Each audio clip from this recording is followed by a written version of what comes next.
In this video, I'll guide you through how to create a Zoho CRM account. By the end, you'll have a brand new account set up and you'll be ready to start managing your leads, contacts, and deals in one place.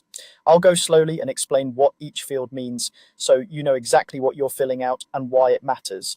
First, open your web browser and go to crm.zoho.com. This is the main sign in and sign up page for Zoho CRM. If you already see a login form, look for an option that says something like sign up now or get started and click that.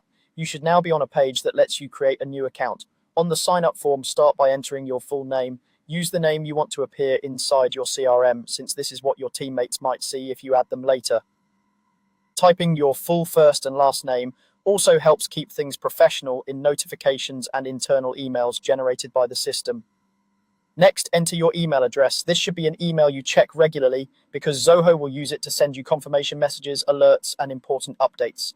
If you have a business email, that's usually the best choice. Take a second to make sure there are no typos here. A single wrong character can prevent you from receiving verification emails and logging in later. After that, create a password for your new Zoho CRM account. Choose something secure that you don't reuse on other websites. A strong password usually includes a mix of uppercase and lowercase letters, numbers, and symbols. Avoid using personal details that are easy to guess. If you have a password manager, this is a great time to use it to generate and save a strong password so you don't have to remember it manually. Now, enter your phone number.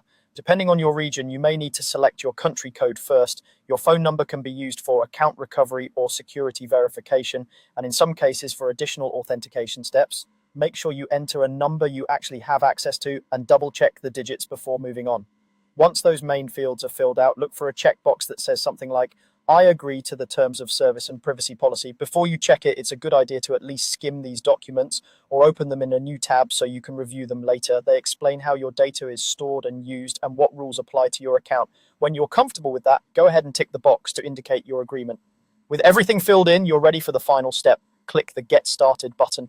This submits your information and creates your account. You may be asked to verify your email address or phone number by entering a code or clicking a link that Zoho sends you. Make sure to complete that verification so your account is fully activated. And that's it. You've just created your Zoho CRM account and you're ready to begin exploring the dashboard, adding your first leads, and customizing the system for your business.